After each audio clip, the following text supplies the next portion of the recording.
Today's subject on the work Intellectual Intifada, which was actually written earlier last year before October the 7th, 2023, the events of October the 7th in occupied Palestine.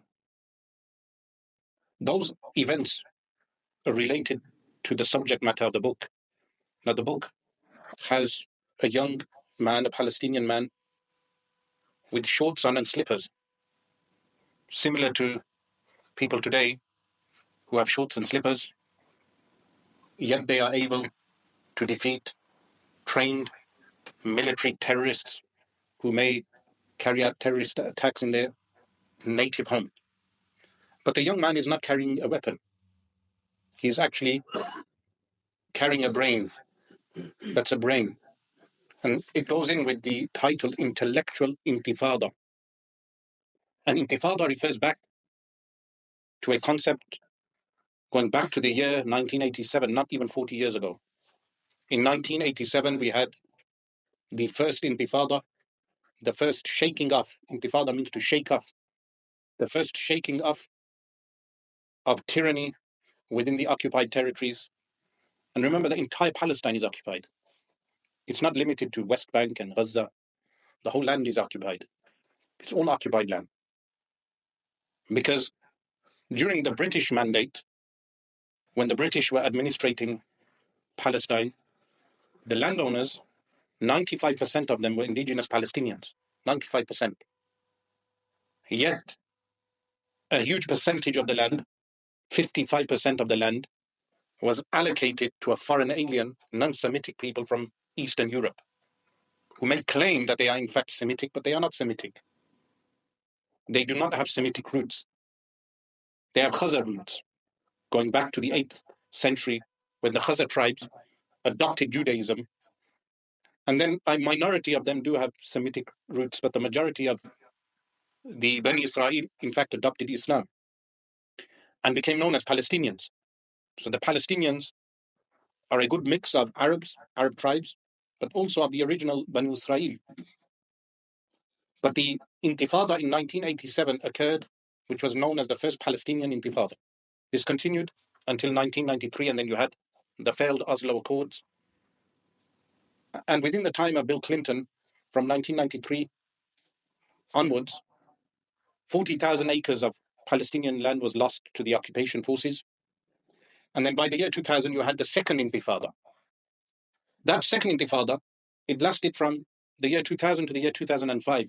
Much of it was ignored, or many people did not pay attention to the second Intifada because of the events of 9/11 in the United States and the subsequent invasion of Iraq in 2003, and prior to that, the invasion of Afghanistan in October 2001. There was the campaign of the war on terror. During that campaign, on an adjective, terror, while America launched its war on an adjective, a war on terror, which entailed that, in fact, the United States is waging a war on civilians within various Muslim majority states.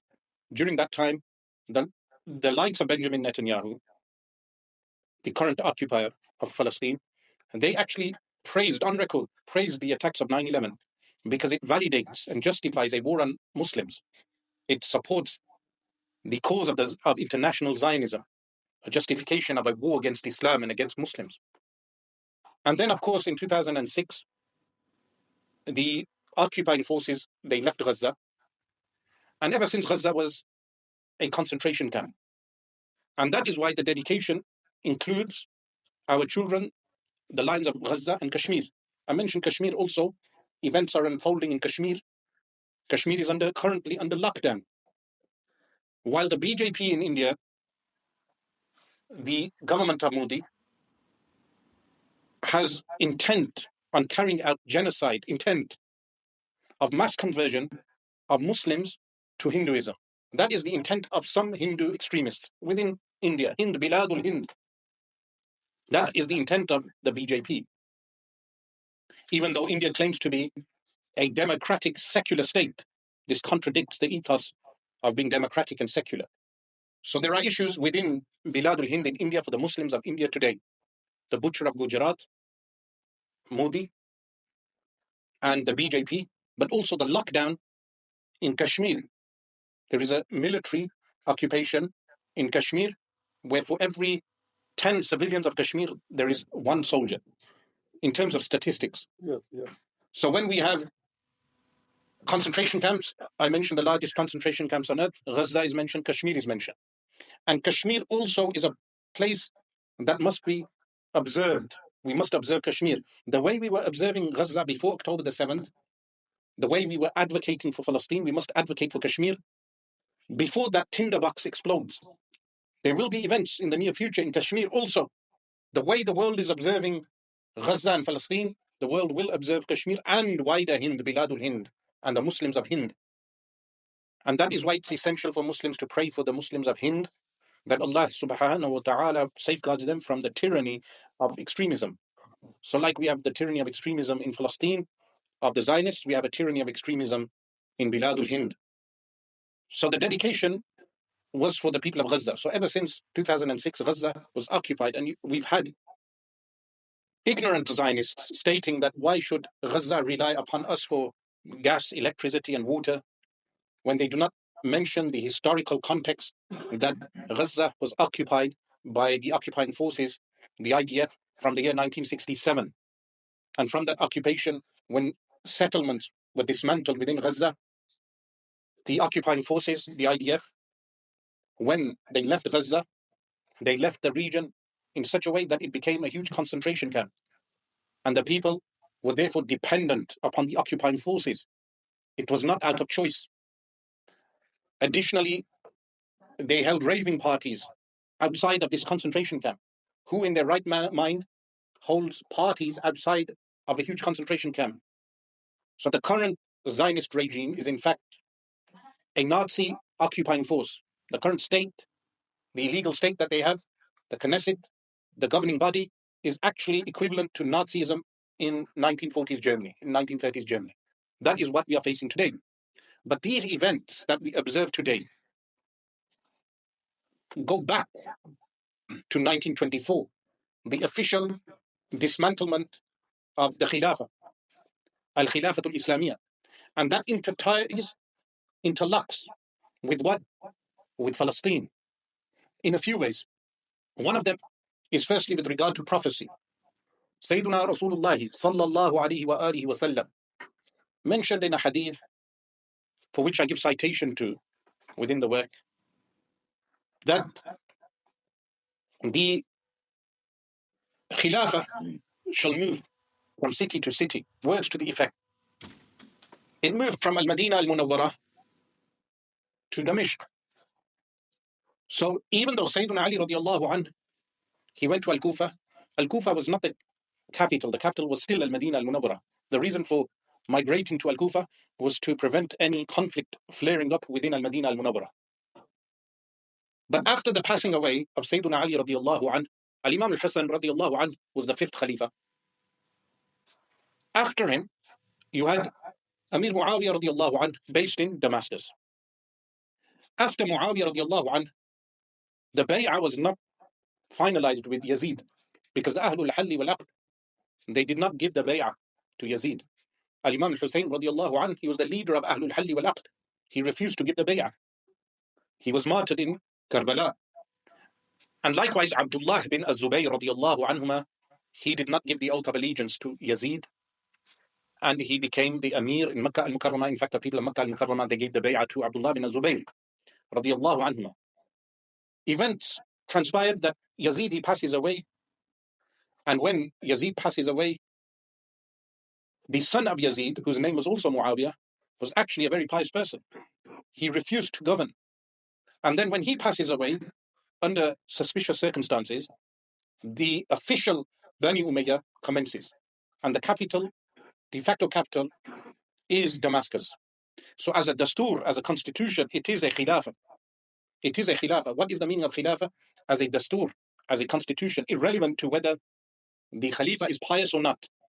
So the meaning of al-khilafatul Rashida is when the khalifa, he imposes the sunnah of Rasulullah sallallahu alaihi wasallam upon himself and upon the subjects. And this is why Rasulullah sallallahu alaihi wasallam said the Khilafah Rashida will last 30 years. After that, it shall be kingship. What is the meaning of this? Al-Mulukiyah. It entails that the Banu Umayyah, and after them the Banu al-Abbas, and after them the Banu Uthman, the Ottoman. All of these are Maluk, but it does not negate Khilafah. Khilafah as governance. It only means Al-Khilafatul Rashida lasted 30 years. But within that timeline of history, there are sporadic periods of Al-Khulafa al-Rashidun, like whom?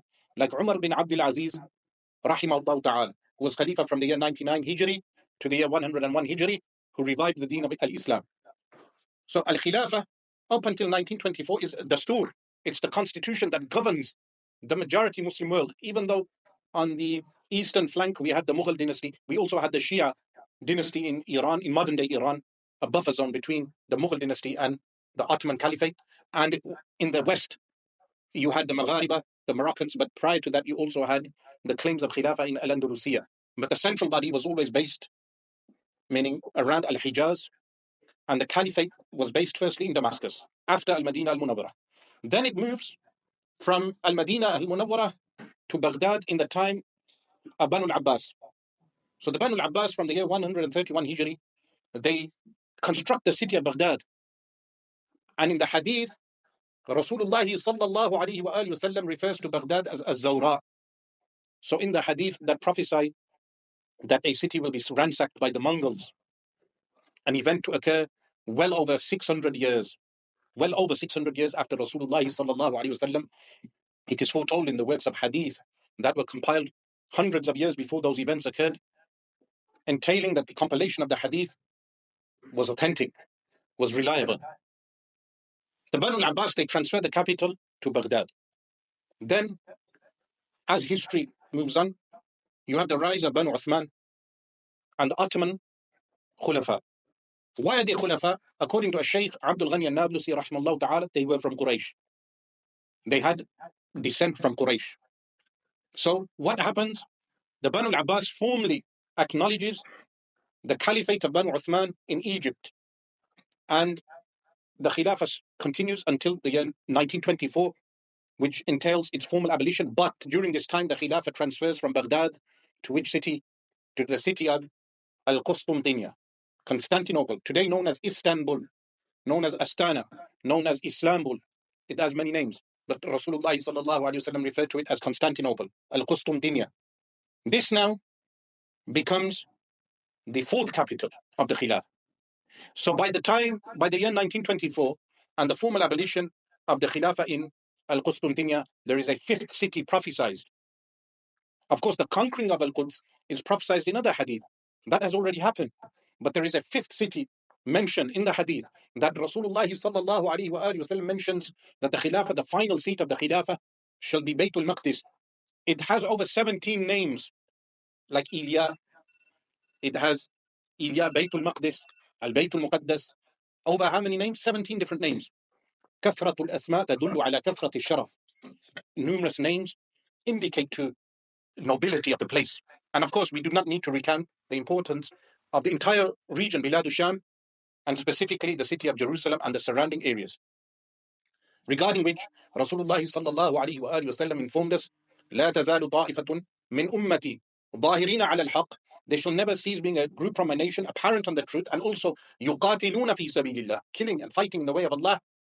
But it mentions وهم منصورون, they will be supported as well.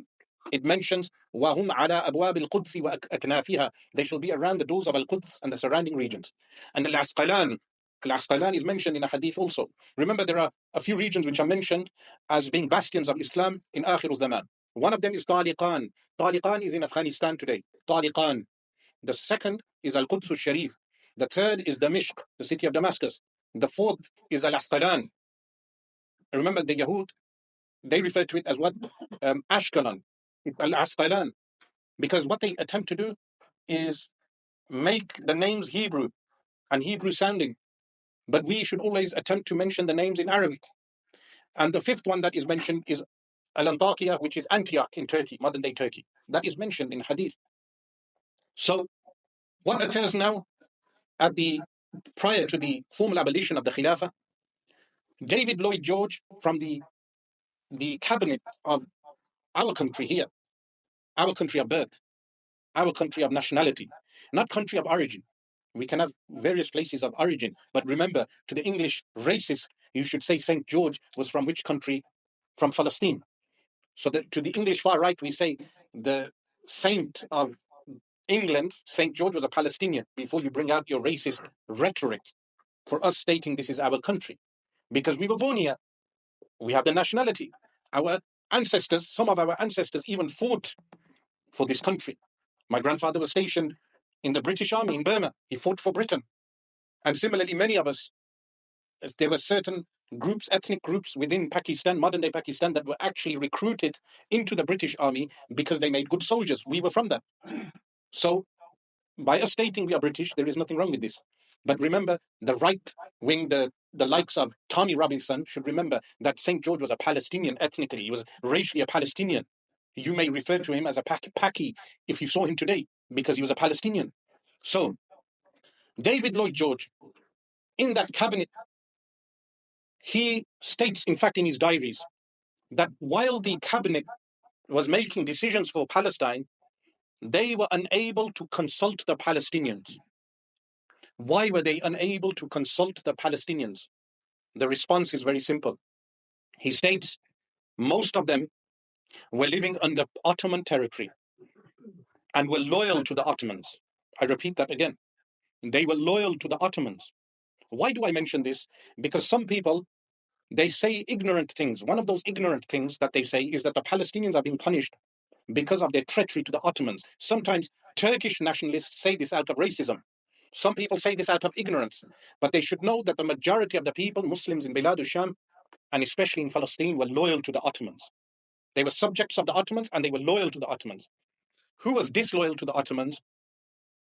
The current ruling elite of Jordan, the Sharif of Mecca. The Sharif of Mecca, at that time, he was made the Sharif of Mecca al-Mukarramah by Sultan Abdul Hamid al-Thani, rahimahullah ta'ala. But later his son Faisal, with T.E. Lawrence, they attacked the port of Aqaba, which enabled General Allenby in the year 1917, in the winter of 1917, to enter Palestine and occupy the city of Jerusalem. And that is when Arthur Balfour, he writes down his famous Balfour Declaration to the most prestigious Jewish Zionist citizen of Britain at the time, Lord Rothschild. Lord Rothschild at that time, Lionel Rothschild, the small letter of what is known as the Balfour Declaration is sent to him, declaring a Jewish state in its embryonic form. Remember that Rothschild had already purchased land in Palestine from unwary landowners who simply thought this is a businessman interested in purchasing, or the Jewish people are interested in business, interested in agriculture, and they sold their land. These were the early steps to entrenching themselves within the land of Palestine. And in fact, Greater Israel entails what? Greater Israel entails occupation of Egypt from the Nile all the way to Iraq, to the Euphrates. This is why the Arab dictators currently that support the state, the occupation, they do not realize that the long-term goals of the current occupation are in fact to occupy parts of Egypt, parts of Lebanon, all of Asham, Syria, and all the way up to the Euphrates River, but including Al-Madinah Al-Munawwarah, because of the former settlements, the Jewish settlements that were within the Arabian Peninsula. That is what is referred to Haretz Israel, meaning what? Greater Israel, the Greater Israel plan. And of course, those sentiments were stated by people within the IDF. Those statements are, and remember, the Knesset parliament, so-called democratic Knesset that they have, this comprises of people who are actually former IDF. Benjamin Netanyahu, Yitzhak Rabin, all those names that we may mention that are associated with governance in Israel, past and present, Ariel Sharon, all of them, they are all former IDF and military. The military controls the occupation. It's actually a garrison state. It's a garrison state, illegal state, garrison fort, garrison entity that is constructed on the land that does not belong to them. It belongs to the Palestinian Arabs, including the Christian Palestinian Arabs also, the Ahlul Dhimma, people who are protected by Muslims. Because Deen al-Islam protected all the Ahlul Dhimma who resided in that region, unlike the Zionist occupation, which kills indiscriminately. It kills Muslims, it kills Christians, and I would say it even kills Jewish people. That is why the Khilafah is the safest governance for the Jewish people within Palestine. It protects them better than a Zionist entity. So that occurs in 1917, that David Lloyd George, he states that the Palestinians are loyal to the Ottomans. We have the entrenchment of what became known as the State of Israel within that land, but we have many reforms occurring around the Muslim majority regions. Reforms. What type of reforms? Because we have the formal abolition of the Khilafah, there is a replacement of governance. So the hadith mentions that after the Maluk, after you have Al-Khilafah, Al-Rashida, ala Nahj al-Nabuwah, you will have Al-Muluk, kings, which stretched for a long period of time, but the difference was that they had a dastur which was Islamic. Irrelevant to whether the Khalifa was a tyrant or unrighteous, the governance was still correct. For instance, Harun al-Rashid, under his rule, one of the Khulafa of Banu al-Abbas, you had Al-Imam Abu Yusuf, rahimahullah ta'ala, the student of Al-Imam Abu Hanifa, writing out a dastur, Kitab al-Kharaj, writing out a way of governance, to the point that the book even details how to fix broken dams, water dams. There was better water conservation under Banu al-Abbas and Banu Uthman, the Ottomans, better water conservation than the modern state system. How they were able to construct an aqueduct from the Euphrates River all the way to the land of Arafat. In the time of Harun al-Rashid, they had an aqueduct which brought water, fresh drinking water for the Hujjaj. The wife of Harun al-Rashid, Zabida, she was the one who paid for the construction of this aqueduct. Imagine that in that time. Better administration, that the water was, the current occupation in Palestine, the Zionist occupation, they cannot even administer the water correctly. You have the Sea of Galilee, the lake, Tiberias Lake, Tabriya, that the water levels of the lake are dissipating, one of the signs of the end of times. The water levels are decreasing to the point of no return. And similarly, the Euphrates, mismanaged, especially after Saddam Hussein. So Saddam Hussein is toppled in the year 2003.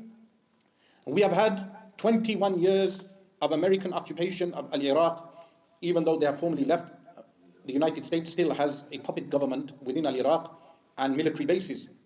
And the administration has left such a bad impact on the land of Al-Iraq that the water of the Euphrates is diminishing. Bad water administration. So 1200 years of Caliphate entailed that farmers, the land from Morocco to Al-Iraq, the farmers had better administration to the point that the land was not overtaxed. They were never burdened with taxation. They were able to farm. Even in Palestine, prior to the current occupation, a Muslim could travel from Al-Iraq across the border into Bilad al-Sham, across the border into Palestine. There was no border, in fact. They could travel, reach Jaffa, the port of Jaffa. So you know, we eat Jaffa cakes. Jaffa is what? The port of Jaffa. A Palestinian occupied by the occupation forces, Palestinian town in which the Palestinians grew oranges. And people would go, they would collect those oranges. They would go and take the oranges away to Iraq. They would go back to wherever they came from. No tax. Free trade, real free trade. People were able to trade utilizing gold and silver, not polymer notes, not paper currency which has no intrinsic value. They would use gold and silver. So the administration was better than the administration we have today. The only thing that has improved in the past 100 years is technology and sanitation. But when someone observes the level of sanitation and infrastructure of the Ottoman Caliphate, they will realize that it was an advanced civilization. The Ottomans, the Uthmaniyun. How? That when we had earthquakes in the past, in the 1990s, within Turkey, modern secular Turkey, all the modern buildings, they fall, they crumble. But you will observe that the Ottoman buildings stay upright. Similar to the Victorian structures, were better constructed and better built than the modern construction that we have today. So never undermine our history, never undermine the civilization that we had in that region. But after the formal abolition in 1924, the surrounding countries, they undergo reform. reform of constitution based upon racial, ethnic and linguistical lines. And that is harmful. How is that harmful? It's harmful for what we refer to as the Middle East, because the Middle East is one of the most diverse regions in the world. When you have such a diverse region, you cannot divide it on linguistical, ethnical grounds. Like what occurred in Biladul Hind. When they formed Pakistan in 1947, in August 1947, many of you are familiar with 14th of August. They had a decision to make which language shall we make the national language of our country. What are the options? You have Hindi, you have Farsi, you have Urdu, but you also have Arabic. They go, and you also have another language. Which one? Bengali. They go with the choice of Urdu. A wrong choice. Why? Because Pakistan was made in the name of Islam. Therefore, the right choice of language was only Arabic. But that choice of going with Urdu divides the entire nation. How? In the events of 1970 and 1971, when Bangladesh, which was known as East Pakistan, separates from Pakistan based upon ethnic and linguistical foundations. When Islam unites the people, it does not divide the people. Similarly, in the Middle East, you have Salahuddin al-Ayyubi, who was a Kurdi, but you have Nuruddin Zengi rahimahullah ta'ala, who was Turk, and you have the majority of the residents of those countries who were Arab. So you have an army of Arabs and Kurds and Turks, and they fight the Crusaders. Why were they united? Based upon Deenul Islam. So what occurs is the division of the Muslim lands according to racial and linguistical lines. This is why Lebanon was separated from Asham, because the French, they wanted a Christian bastion within the Middle East. They wanted a Christian fort within the Middle East. So they separated Lebanon, when in reality Lebanon is a part of Bilad Sham. And they make divisions to this point, to this day. Israeli Zionists would want Syria to be divided into three, based upon ethnic and religious divisions. How? They would want the one region of Lazikia made into a Nusayri region, because the majority or many residents there are Nusayri, a minority sect within Bilad Sham. They would want Lazikia to be what? A Nusayri region. They would want the north to be a Kurdish region. And they would want Damascus to be a majority Sunni region. That is the division that they want in Syria alone. Then they would want Iraq to be divided in three also. They would want the Sunni triangle, what is referred to as the Sunni triangle, which is Mosul, Tikrit, these type of areas, being made into what? Into a Sunni region. And then the northern areas into Kurdistan, a separate region. And then they would want Baghdad and the central parts of Iraq into a Shi'i majority region. This is division of the Muslims, division of the Middle East. And similarly, divide Egypt perhaps with a Coptic region, when in reality the Copt Christians have had ta'ayush with the Muslims for centuries. So in the long term, we've had division of the Muslim lands based upon ethnical and linguistical differences. And then constitutions that will have Islam only as a coating, not at the essence and the core. Because, for instance, the constitution of Pakistan, how can you have claim to be an Islamic republic?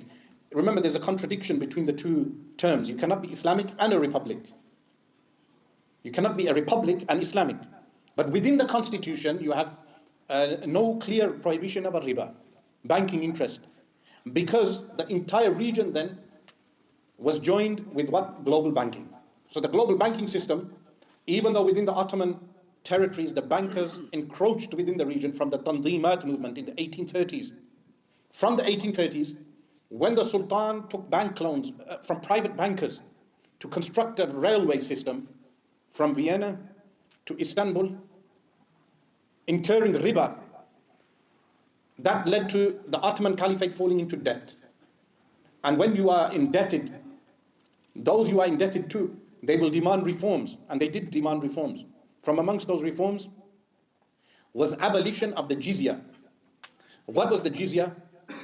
The Balkan states and Eastern Europe, which was governed by the Muslim Ottomans, those minority groups, they, when they would farm, the ushr was taken from them, or the kharaj. What is the kharaj? Not the ushr. Ushr is from Muslims, kharaj from the non-Muslims.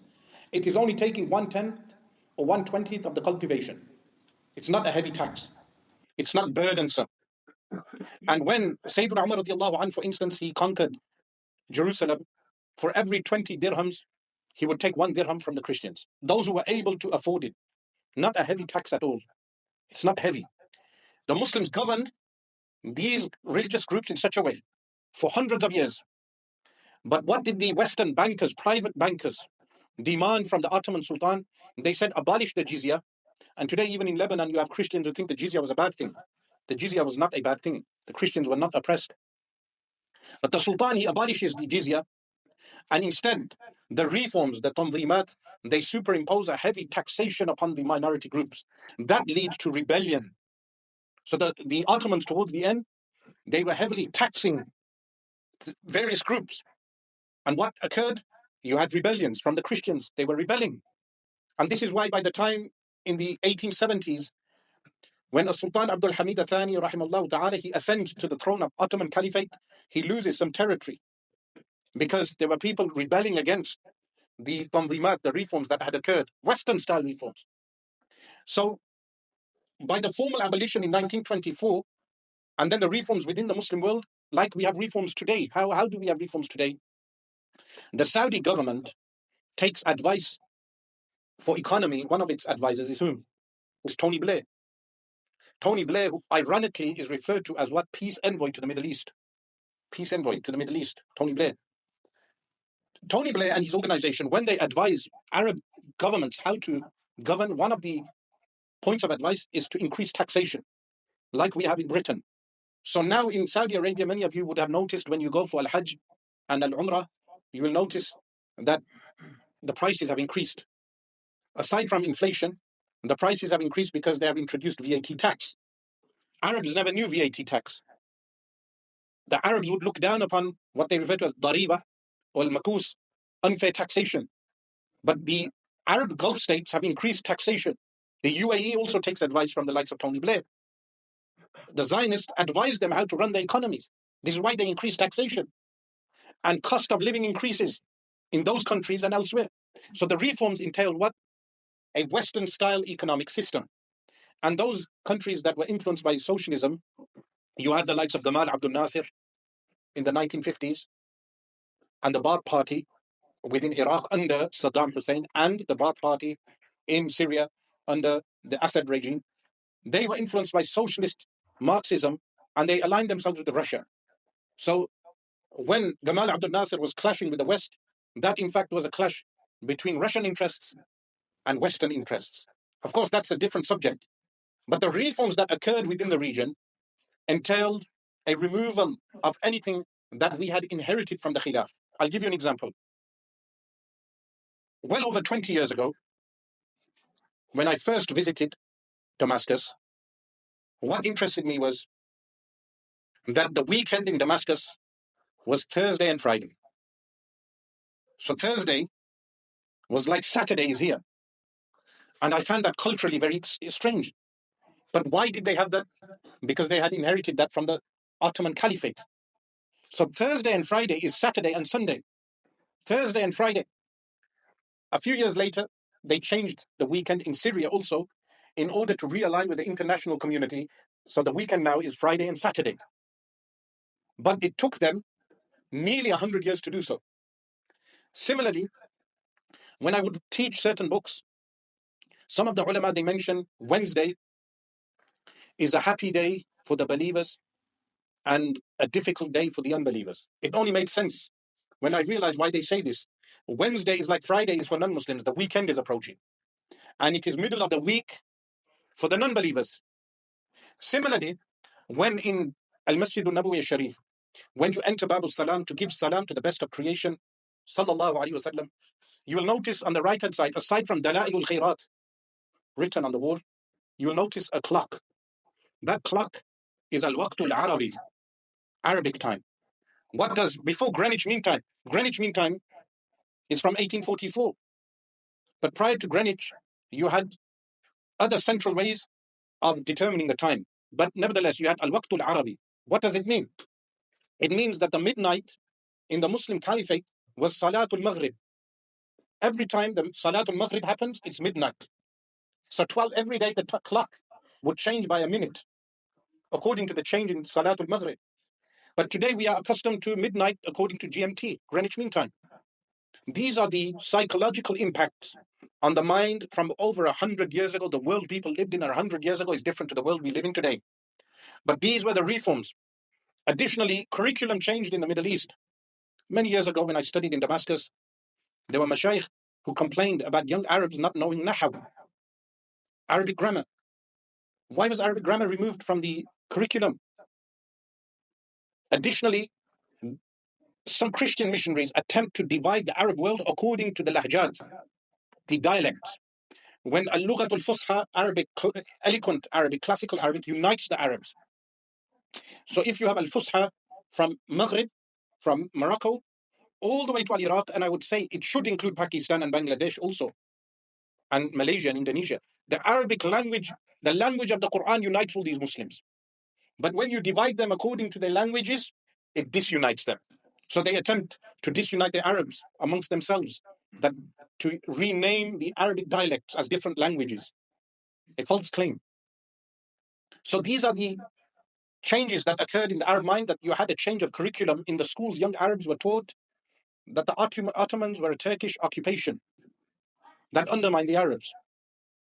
The Ottomans, many secular Arabs will tell you that the Ottomans were an occupying force. In fact, even in the speeches of Saddam Hussein, you hear he refers to it as ihtilal, because he's a Ba'athi socialist.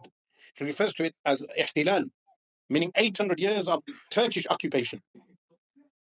But that does not resound with the ethos of the Islam within the Arab Muslims. Because when you talk to the Arab Muslim, they do not see it as an occupation. The true Muslim, irrelevant to the racial and linguistical origins of a Khalifa, the very essence of Al-Khilafah is Arab, in the sense that the Quran is Arabic. Rasulullah sallallahu alayhi wasallam is Arab.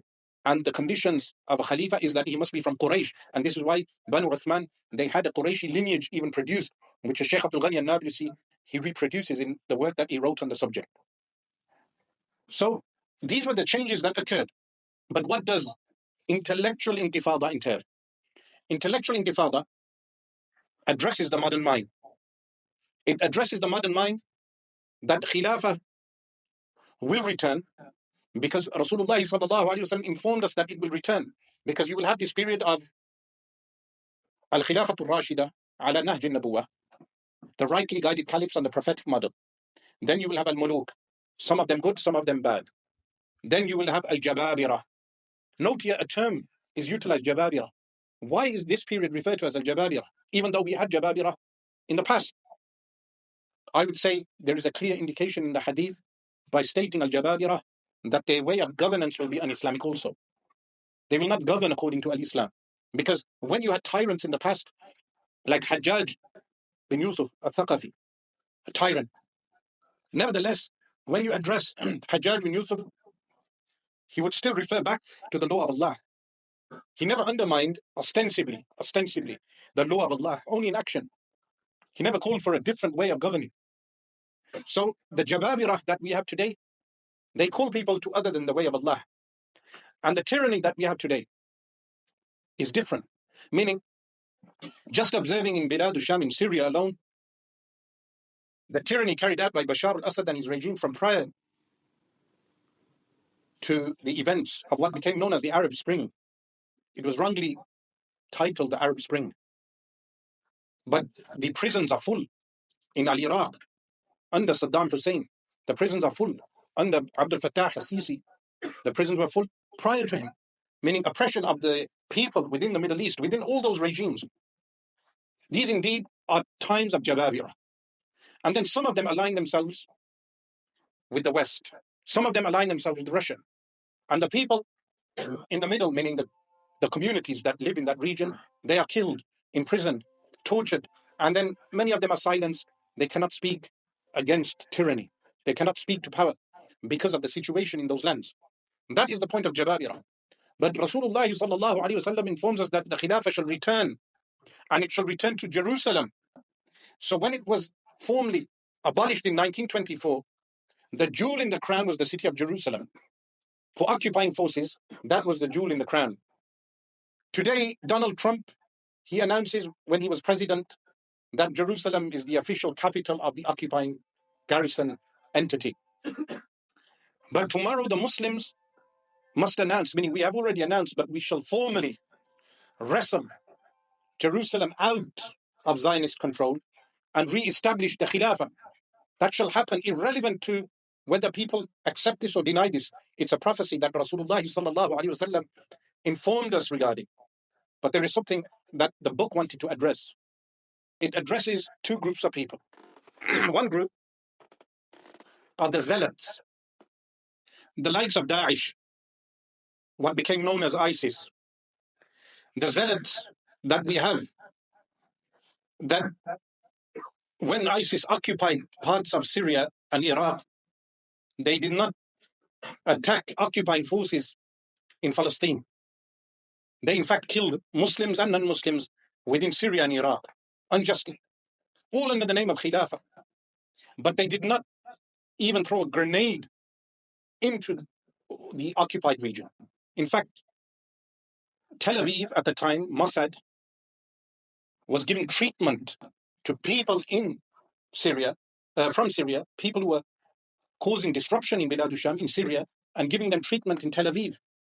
Because the objective of the Israeli entity is to sow disarray and discord amongst the Muslims and the Arabs. So the book addresses zealots, people who do not have this correct concept of Khilafah, that they think Khilafah is only is forcing people to grow their beard, for instance. So there were some strange videos that came out. When ISIS were beaten and they left certain villages, you had videos of old men shaving their beards because the ISIS were going around forcing people to grow their beards. I have been studying Sharia for well over 2 decades. There are ulama here present who have studied Sharia for all their lives into ripe old age. Never will you find in a book of Sharia that the Khulafa of the past would go around forcing people to grow their beards. The most I found was that Aurangzeb, who was not a Khalifa, Aurangzeb, he was a Sultan in Hind.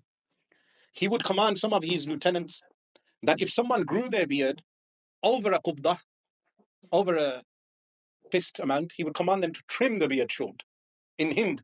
That's the most I found.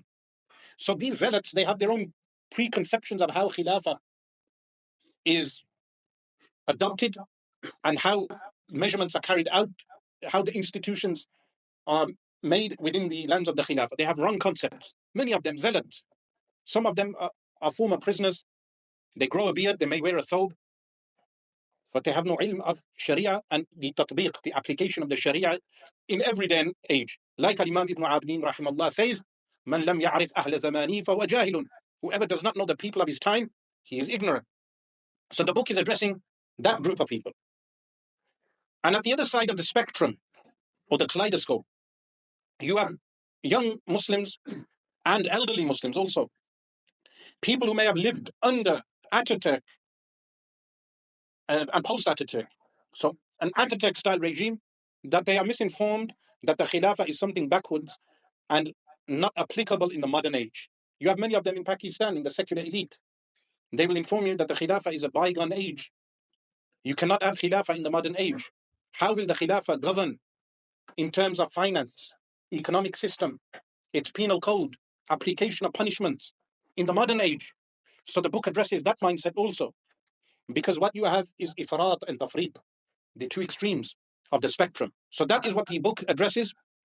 And you can say in one sense it's an update of the works of Al-Imam al-Mawardi, the author of Al-Ahkam al-Sultaniyah, the work of Al-Imam Abu al-Ma'ali, Abdul Malik al-Jawayni al-Ghiyathi, he had a book on the Caliphate, and the works of other classical ulama who wrote on the subject, and near contemporary ulama also who wrote on the subject. Some of them are known, some of them are unknown. And that is who the book addresses, the modern mind. So inshallah, I ask Allah subhanahu wa ta'ala that you benefit from reading the book. The book is available at the back. and that you, inshallah ta'ala, read and understand the book and the application of the book. In fact, it has blueprint for restoring the caliphate. Blueprint for restoring the caliphate.